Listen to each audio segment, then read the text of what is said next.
देख रहे हैं मुरैना न्यूज और मैं हूं आपके साथ मोनिका। तो चलिए देखते हैं जिला मुरैना और उसके आसपास के क्षेत्रों की आज की खबरें। राष्ट्रीय वंचित पार्टी ने मुरैना जिले की सुमावली विधानसभा से हाई कोर्ट के एडवोकेट को अपनी पार्टी का उम्मीदवार किया घोषित। मध्य प्रदेश में होने वाले आगामी 27 विधानसभा सीटों के भाजपा उपचुनाव के लिए भाजपा कांग्रेस के अलावा बहुजन समाज पार्टी ने भी तैयारी चालू कर दी है। भाजपा में तो तकरीबन कांग्रेस से आए बागियों को ही टिकट मिलेगा, लेकिन कांग्रेस आज तक भी प्रत्याशियों के चयन में ही लगी है। वहीं बसपा भी कुछ पिछले निर्दलीय उम्मीदवार तो दूसरे पार्टियों के उम्मीदवार की तलाश में है, लेकिन राष्ट्रीय वंचित पार्टी ने अपने प्रत्याशियों की घोषणा करना शुरू कर दिया है, जिसमें पार्टी के राष्ट्रीय अध्यक्ष सुशील कुमार यादव ने प्रदेश में होने वाले उपचुनाव के लिए सबसे पहले मुरैना जिले की सुमावली विधानसभा से हाई कोर्ट के एडवोकेट दिनेश सिंह सिकरवार को, जो कि वाकचनी गांव के निवासी हैं, अपनी पार्टी का उम्मीदवार घोषित किया है।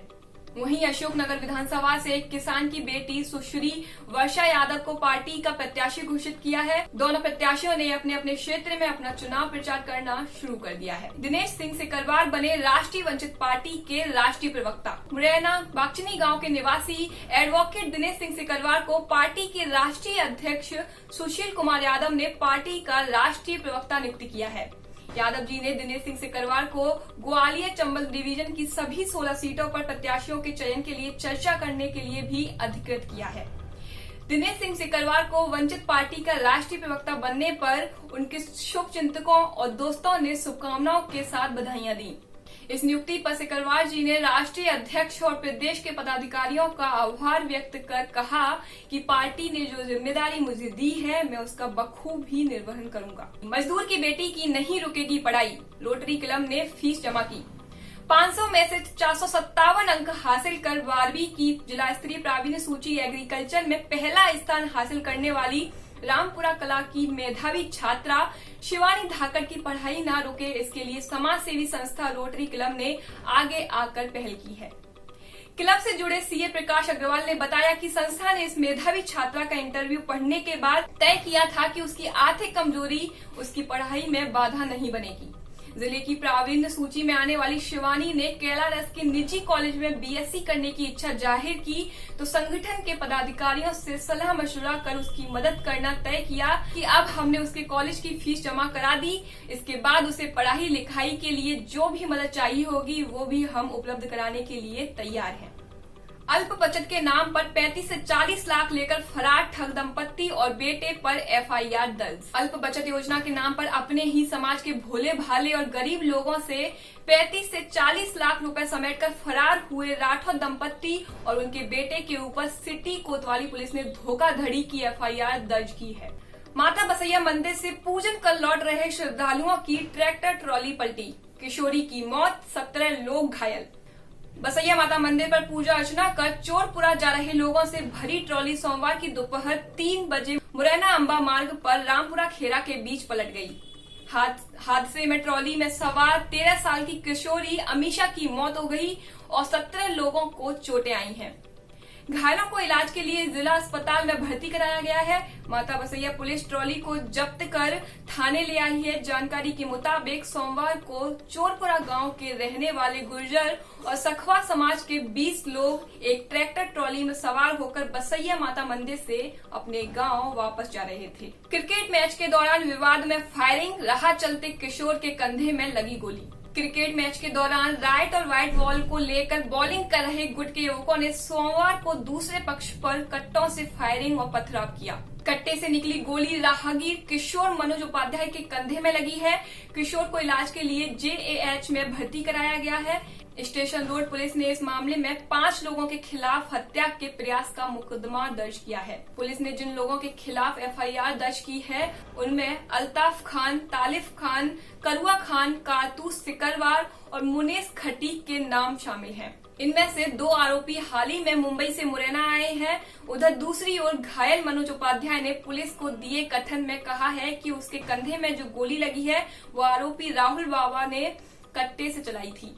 एफआईआर के फरियादी प्रशांत पुत्र प्रमोद शर्मा का कहना है कि सोमवार की सुबह 11 बजे जब वो घर जा रहे थे तभी घर के बाहर मौजूद तालिब और करुआ खान ने उसे पकड़ लिया और छत से आरोपी अल्ताफ ने ईंट फेंक कर मारी, जिससे उसे चोट आई है। बाद में अल्ताफ, कारतूस और राहुल ने कट्टों से गोलियां चलाई।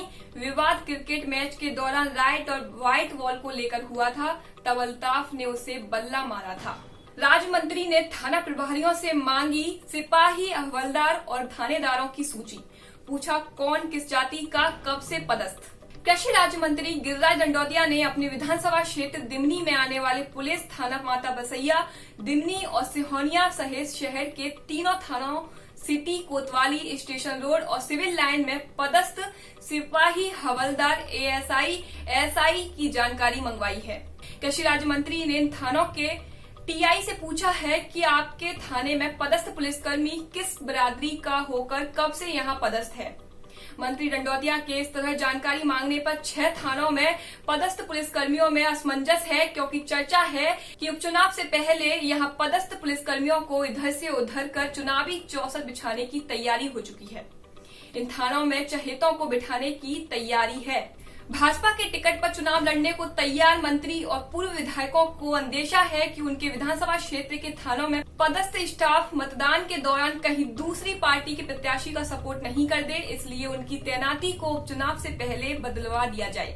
खबर है कि कृषि राज्य मंत्री गिरिराज दंडोतिया के कहने पर स्टेशन रोड, थाना कोतवाली, सिविल लाइन, माता बसैया, दिमनी और सिहोनिया थाना प्रभारियों ने अपने यहां पदस्थ सिपाही, हवलदार और थानेदारों की तैनाती जानकारी तैयार कर मय सील सिक्के के मंत्री को प्रस्तुत कर दी है।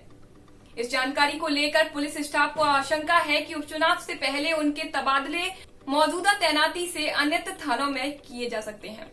उपचुनाव की तैयारी में जुटे भाजपा के मंत्री और पूर्व विधायकों को आशंका है कि उनके विधानसभा क्षेत्र के मतदान को प्रभावित करने में पुलिस कर्मचारियों की बड़ी भूमिका हो सकती है। विरोधी प्रत्याशी के कहने पर पुलिस उनके समर्थकों को मतदान से पहले किसी केस में जेल भेज देगी तो इसका असर मतदान पर पड़ सकता है। इसलिए अब जो भी सिपाही, हवलदार, एएसआई और एसआई ऐसे पाए जाएंगे जिनकी कार्यशैली भाजपा प्रत्याशियों के पक्ष में नहीं है, उनको किसी न किसी बहाने से आरोपित कर मौजूदा थानों से इधर उधर करा दिया जाएगा, ताकि उपचुनाव का मतदान भाजपा प्रत्याशियों की मनमर्जी के मुताबिक हो सके।